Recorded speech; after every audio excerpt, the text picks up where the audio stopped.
Everyone, welcome to PG mathematics. आज बात करेंगे हम लीनियर कॉम्बिनेशन ऑफ वेक्टर्स पे। किसी भी वेक्टर स्पेस में उन वेक्टर्स का हम लीनियर कॉम्बिनेशन किस तरह से करते हैं वो देखेंगे और एक एग्जांपल के थ्रू से समझेंगे। तो आप हेडिंग डालिए लीनियर कॉम्बिनेशन ऑफ वेक्टर्स। जब हमने वेक्टर स्पेस पढ़ा था तो आपको बताया था vector space V over F है।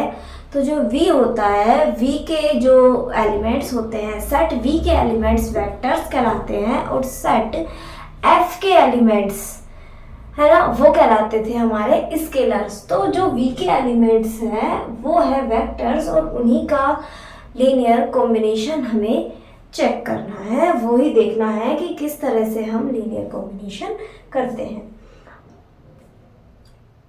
इसकी डेफिनेशन में लिखिए, सबसे पहले माना या let V over F is a vector space. V over F क्या है? वेक्टर स्पेस है।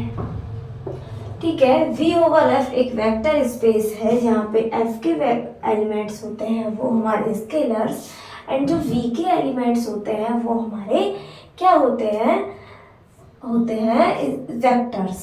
स्केलर्स और वेक्टर्स इस तरह से एलिमेंट्स होते हैं। अब हम कुछ एलिमेंट्स लेंगे V के, जो वेक्टर्स लेंगे, फिर उनका लीनियर कॉम्बिनेशन बनाएंगे कि किस तरह बनता है, किसे हम लीनियर कॉम्बिनेशन किसी वेक्टर का बोलते हैं। और मैंने लिया जैसे V1 V2 dot Vn belongs to V, यानी ये V में जा रहे हैं, ये हमारे हुए कुछ वेक्टर्स हैं V1 V2 Vn कुछ वेक्टर्स हैं। तब एक वेक्टर U इनका लीनियर कॉम्बिनेशन कहलाएगा। कब क्या कंडीशन फुलफिल होनी चाहिए? क्या होनी चाहिए? then U is said to be linear combination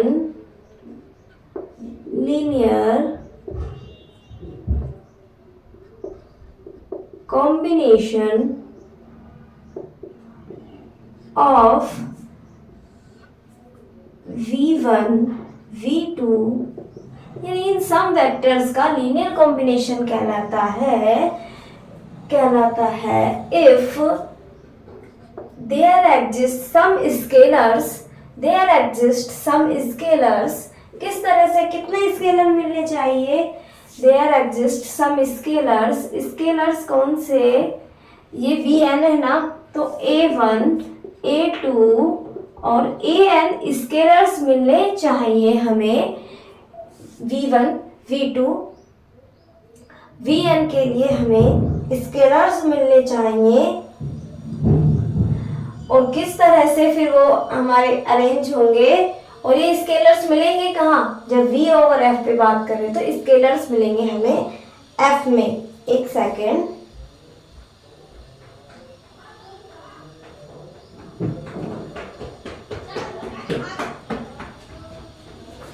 हाँ, स्केलर्स मिलेंगे हमें belongs to F such that किस तरह मिलने चाहिए? U है वो बराबर हो जाए A1 V1 plus A2 V2 plus इसी तरह से A3 V3 dot An Vn। ये हमारे पास कुछ स्केलर्स इस तरह मिले कि U को हम इस तरह से लिखते हैं A1 V1 A2 V2 An Vn। तो ये हमारा कहलाता है U है, ये टर्म कहलाती है लीनियर कॉम्बिनेशन और ये U के बराबर है, तो U है U V1 V2 Vn का लीनियर कॉम्बिनेशन। ये कहलाता है हमारा लीनियर कॉम्बिनेशन। क्या है लीनियर कॉम्बिनेशन की डेफिनेशन?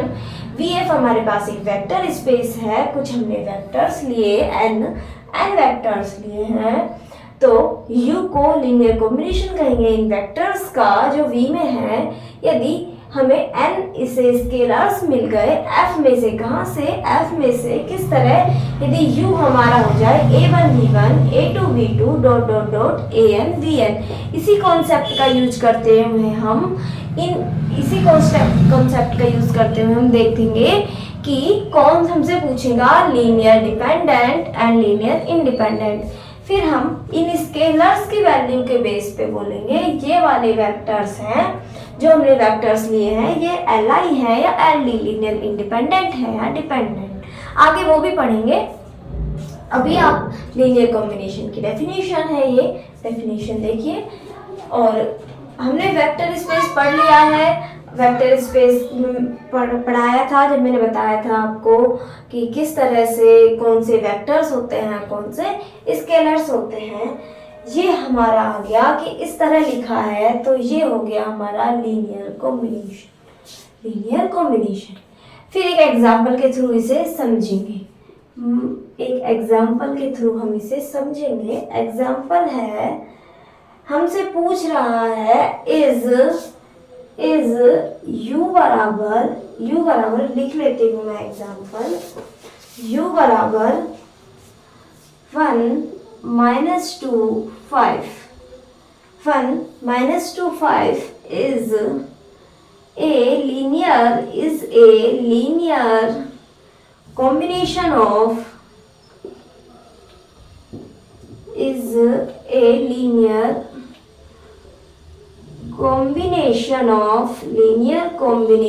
of हमें फिर यहाँ पे u1 मान लिया है, मैंने वहाँ v1 वगैरह मान लिया था, तो कोई दिक्कत नहीं है इससे, वो तो नोटेशन है। u1 बराबर 1 1 1, u2 बराबर 1 2 3 एंड u3 बराबर है 2 -1 1। और ये किस में बिलोंग कर रहे हैं? वे आर r पे पावर 3। हमें वेक्टर स्पेस क्या दिया है? r³ over r is a vector space. ये क्या है इस क्वेश्चन के लिए? वेक्टर स्पेस है। जब हम अब इसके लिए जब हम ये ढूंढेंगे, क्या ढूंढेंगे? स्केलर्स तो हम इस r में से ढूंढेंगे। फील्ड का काम रियल नंबर्स का सेट कर रहा है। अब हमसे पूछा है क्या ये वाला वेक्टर है 1 -2 5 इन तीनों वेक्टर्स के लीनियर कॉम्बिनेशन में है या नहीं है? लीनियर कॉम्बिनेशन है या नहीं। अब अकॉर्डिंग टू डेफिनेशन हम देखेंगे कि u को हम इस तरह लिखते हैं a1 v1 a2 v2 an vn। ठीक है, तो हम ऐसे ही लिखते हैं। इस u को इन तीनों के कॉम्बिनेशन में लिखते हैं। हमने इसे लिख दिया। सॉल्यूशन में देखिए सॉल्यूशन क्या कह रहा है? u बराबर क्या हो गया? a1 u1 plus a2 u2 plus a3 u3। ये आया हमारा, ये डेफिनेशन है। अब u1 u2 u3 इन चारों की वैल्यू रखते हैं। क्या u की वैल्यू आ गई 1 -2 एंड 5। इसके अलावा a1 u की वैल्यू है 1 1 1, u1 की वैल्यू 1 1 1 प्लस a2 u2 है 1 2 3, a2 है 1 2 3 प्लस a3 u3 है 2 -1 1। ठीक है, अब इसे हम दोनों साइड इसे थोड़ा और कर लेते हैं। a1 plus a2 plus 2a3, इसके साथ a1 plus 2a2 minus a3, ये हो गया a1 plus 3a2 plus a3, ये हो गया। और side right left hand side में हमारा 1 -2 5। ये हमारा क्वेश्चन है ही, ये तो हमारा क्वेश्चन है ही। और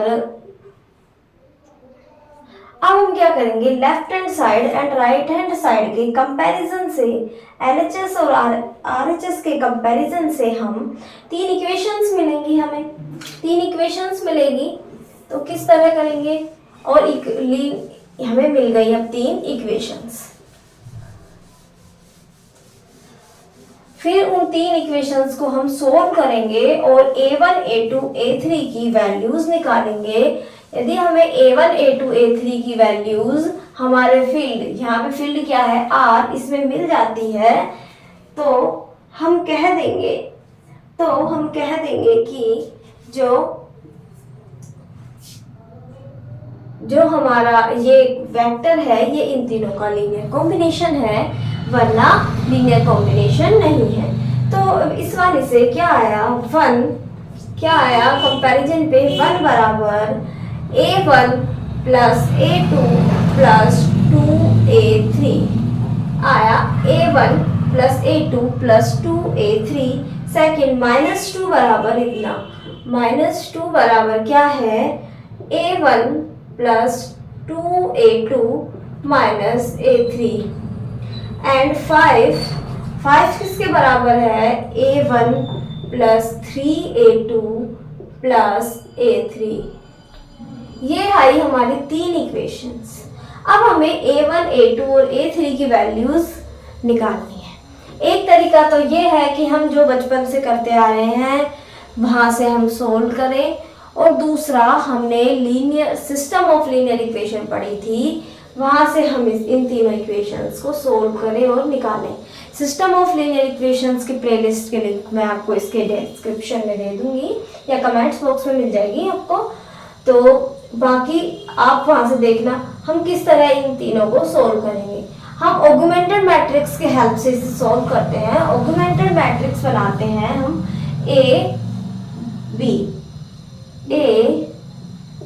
ऑगमेंटेड को इस तरह भी लिख सकते थे, तो क्या आया, हम इसे 1 1 2 1 2 -1 1 3 1, इतना काफ़ी है।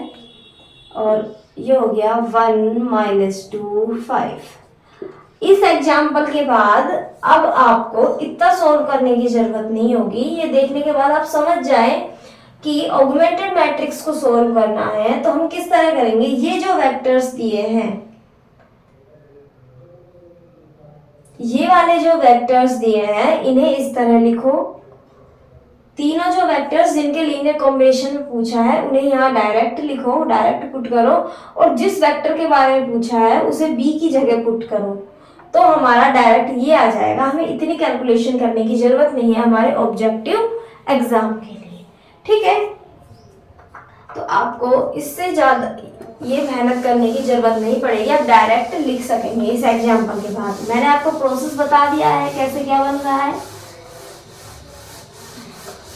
अब इसे ऑगमेंटेड मैट्रिक्स को सोल्व करना मैंने आपको बताया था, इक्लियर फॉर्म में थोड़ा चेंज करते हैं इसे, फिर करेंगे क्या। इक्लियर फॉर्म में चेंज करने के लिए फर्स्ट रो को सेकंड एंड थर्ड दोनों में से माइनस करते हैं। क्या करते हैं, R2 को चेंज करते हैं R2 minus R3, and R3 को इस तरह चेंज करते हैं R3 माइनस का R3। ठीक है, अब हमारा A ऑगमेंटेड B इस तरह आ गया 1 1 2, और ये तो 1 ही है ना। ये माइनस किया 0 1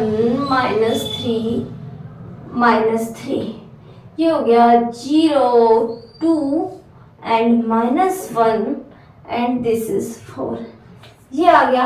अब दोबारा से हम अप्लाई करेंगे क्या, R2 R3 में अप्लाई करते हैं R3 -2 R2, इधर लिखते हैं R3 -2 R2। क्या हुआ, हमारे पास